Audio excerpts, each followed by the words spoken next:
se passe dans l'affaire Honorine Porsche dépasse tout ce que l'on pouvait imaginer. Entre les audiences publiques, les accusations contre des officiers supérieurs et les pressions diplomatiques venues d'Allemagne, la vérité semble beaucoup plus profonde que ce que les réseaux sociaux montrent. Alors restez bien jusqu'à la fin de cette vidéo, car vous allez découvrir le plan choquant de la RDC derrière cette affaire. Et surtout, abonnez-vous maintenant à bien manquer des enquêtes et révélations à venir. Croyez-moi, ce que vous allez entendre fait très mal. Commence le 16 octobre 2025, à Kinshasa, lorsqu'une opération de la police militaire met fin à une tentative de braquage à la Rabobank, située à la place Victoire. Parmi les suspects arrêtés, une femme attire l'attention du public. Honorine Porsche, une ressortissante allemande accusée d'avoir tenté de braquer la banque à l'aide d'une arme factice. L'intervention des forces de l'ordre, menée sous tension, se termine sans blessés. Mais quelques heures plus tard, le scandale éclate.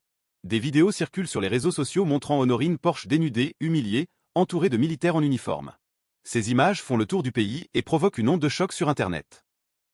Face à l'indignation générale, la cour militaire de Kinshasa-Gombe ouvre un procès retentissant. 8 militaires des FARC, dont plusieurs officiers supérieurs, sont traduits en justice. Parmi eux, le colonel Désiré Moumessa, commandant de l'unité de la police militaire. Les chefs d'accusation? Violación de consignes. Traitements inhumains et dégradants, et non-dénonciation d'infractions.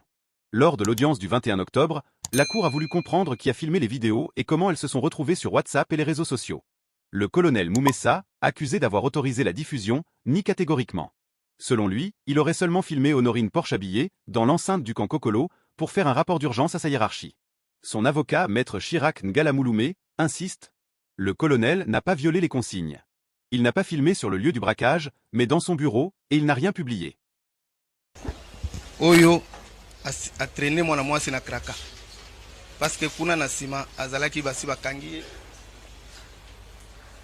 moko na kati na bango nde avandaki na coin. Pendant ce temps, l'affaire prend une tournure diplomatique.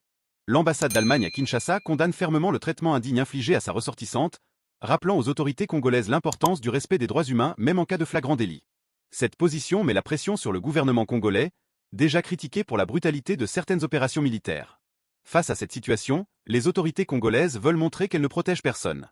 Et c'est là qu'intervient ce que beaucoup appellent désormais le plan de la RDC. Faire de cette affaire un exemple de transparence et de justice militaire pour redorer l'image des forces armées de la RDC et apaiser les tensions diplomatiques. Mais certains observateurs y voient aussi une manœuvre politique, une façon de détourner l'attention du public des vrais problèmes de sécurité et de discipline dans les rangs. Au fond, cette affaire dépasse la simple question d'un braquage raté. Elle révèle les failles internes dans la gestion des forces de l'ordre, le manque de contrôle hiérarchique, et surtout, le pouvoir des réseaux sociaux dans la justice de l'opinion.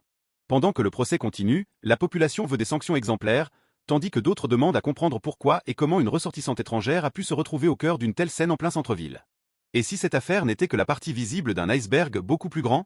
Une affaire où se mélangent honte nationale, pression internationale et lutte d'influence au sein même de l'armée congolaise. Alors, que pensez-vous du déroulement de cette affaire? Selon vous, le colonel Moumessa est-il victime ou coupable? Et surtout, croyez-vous que la RDC dit toute la vérité dans ce dossier? Dites-le moi dans les commentaires, vos avis comptent énormément. Si vous avez aimé cette analyse et que vous voulez être les premiers informés de la suite du procès, abonnez-vous maintenant